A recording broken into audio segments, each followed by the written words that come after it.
Bojan, po čem te poznamo Slovenci? Ja, upam, da po glasbi. No. Ja? Ja. Kje pa pojaš? Pojem v skupini Joker Out. Seveda. Ja, že 10 let. Ja, si moraš misliti. Ne. Sej to, jaz tudi ne. Ampak ja, v teh 10 letih se je že nekaj naredil. 3 studijske albume smo posneli, eno live plato iz Stožic. Bili smo na Euroviziji, igral sem v nekaj serijah, filmov. Tako, zabavno je bilo. Ja, prava zvezda, ne, zato si pri nas danes. Ja, hvala. Ja, daj povej mi, kaj zdaj počneš, kakšen je nov projekt? Nov projekt se v bistvu zdaj dogaja že čez 2 tedna. Okay. V bistvu največji projekt do zdaj. Imamo 10 let benda. Na Kardeljevi ploščadi v Ljubljani pripravljamo karneval. Aha. In to bo dejansko največji oder in največji dogodek, ki jih je zaenkrat Slovenija imela.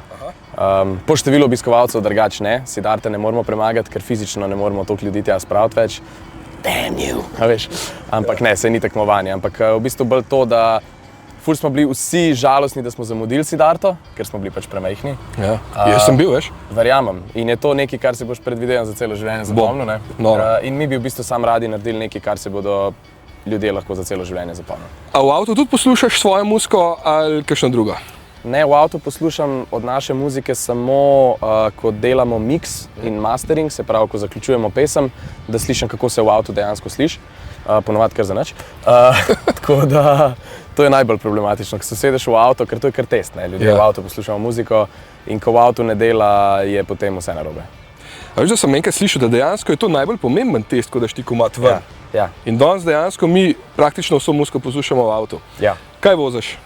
Trenutno vozim VF8 vietnamski električni avto in prvič v življenju vozim elektriko, pa prvič v življenju zares vozim tako redno tudi avtomatski menjalnik.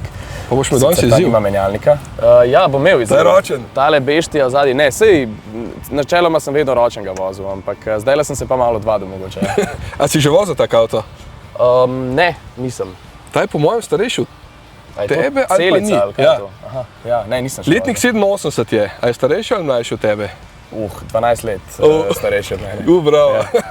Pa imaš danes ta prav oldi goldi. Ja. Povej mi, kam se boš uvrstil danes?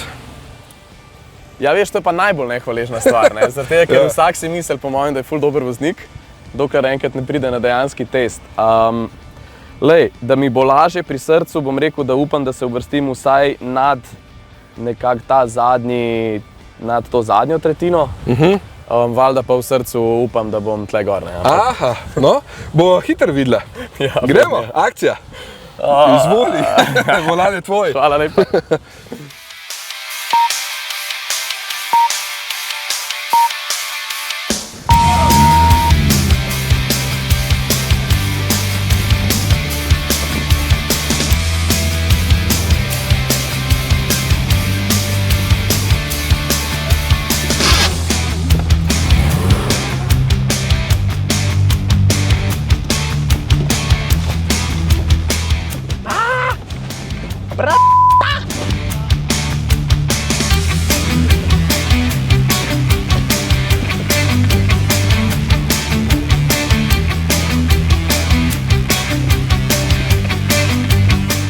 A sem dosti not? Super!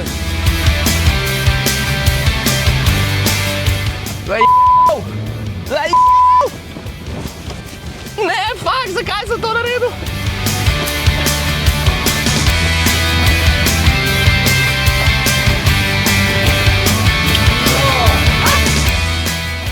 Bojan, Ja, ti je kaj vroče? pa mal je, veš. Ja, od česa? Moram priznati, da sem bil kar pod pritiskom, tako malo se tresem. Ampak pa ne od strahu, ampak od te želje po tem, da ne podrem tega stožca, pa da ne grem toliko široko, kot sem šel. Zdaj na koncu, ampak sem šel. A veš, da nisi nobenega podaril? Res? To je ful lep uspeh. Okej, Pa top. druga stvar, najhitrejši mišljenca odpelje do zdaj. Jej! Kje misliš, da si pristal? Ja, glede na to, da nisem nič podaril, pa da sem mišnico najhitreje odpeljal, sicer vem, da sem ga tlele orang kiksnul, si ne upam čist reči, ampak predvidevam, da pa je vsaj zgornja polovica po tem takem. Res je zgornja polovica, v bistvu je celo zgornja četrtina. Res? In sicer si prišel semle pred Luko Basija. Bravo! Hvala lepa. To, vidiš? Čak, Ciril je imel 8 sekund manj. Ja, samo on je pač hiter. Wow! Ja. Tako da še se da izboljšati. Svaka čast vsem, ampak wow. Dober si šel, dober. Veš kaj je grozen, ne? A že snemamo? Ne še. Bo. Zelo okoren volan, ker je pravzaprav bolj podobno našemu Zetorju, kakor temu, kar vozim zdaj.